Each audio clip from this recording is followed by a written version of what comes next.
In the morning, we caught up with dispatches, even if a tad hurried, and were on the road at 8:15 a.m. We hiked into a forest after about 200 yards and soon encountered a mob of feral pigs hunting for beech mash in the undergrowth. Some cows with bells clanking were also close by, and then more pigs who ignored us. We continued upwards to the Boca Reta, where we made a quick video and had a last look for a while at the Mediterranean, so blue, so shiny, so far away. This was our highest point of the day, 6,178 feet. We then had a long but fairly easy descent before having a beer in sight of our refuge for the night, Manganu. Luxurious? No. But we had a hot shower and clothes washed, tent sorted, dinner, and an early night with 2 tents. Huzzah! Hello all, it's the two old codgers checking in again. It's Sunday the 12th at 12:20. We're on a ridge and there's fantastic views over to the west, still seeing the Mediterranean in the distance. Where those people are just coming into the view, that's where we came from. And then that's the view down the other side. A wonderful day, stage 7, day 7. Refuge Maganj to Refuge Petra Piana, 6.5 miles. Ascent of 3,229 feet and a descent of 243 feet. Took us just over 9 hours. Down to 3 black toenails now as one was flapping. It wouldn't go, so I used my knife. We've made videos, so hopefully they will be with you soon. Wi-Fi is not good.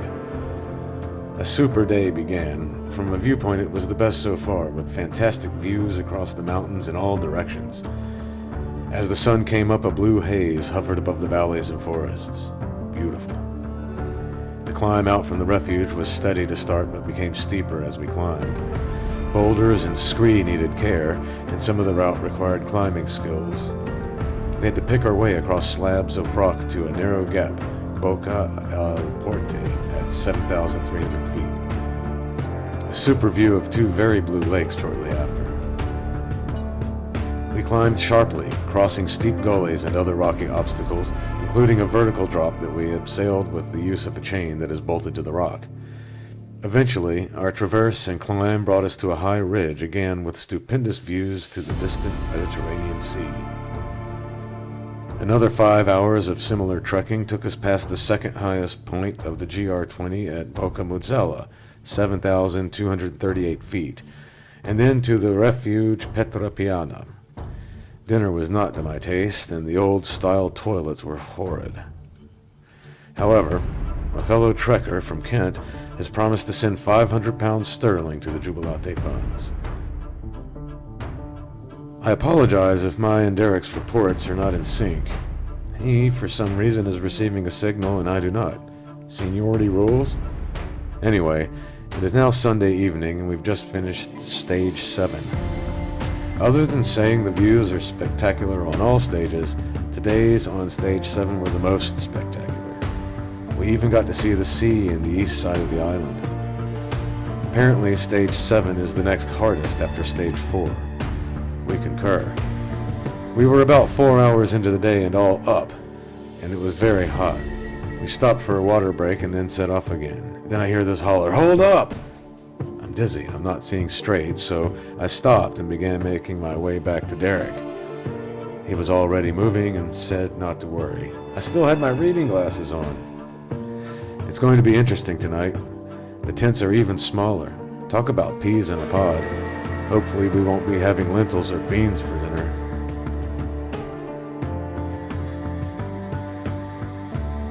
If you want to be part of this adventure and support Mike and Derek on this trek, there's a number of ways that you can help. You can, first of all, subscribe to the Rotary Club of Grand Cayman's YouTube channel so that you receive further updates, and you can like the updates that appeal to you most. Remember, subscriptions and likes are contagious. The more we get, the more exposure these videos get, the more exposure this trip gets, and the more that helps Jubilate. You can also share these posts with anyone and everyone that you know on YouTube or Facebook or other social media. And finally, the most helpful thing you can do is to support Jubilate. All funds donated go straight to Jubilate, 100%. The trip is funded entirely by Mike and Derek on their own, so all the money that gets donated goes straight to Jubilate, and therefore it goes straight to the future leaders of the Cayman Islands, the children who are in that after-school program and who are benefiting from it so much.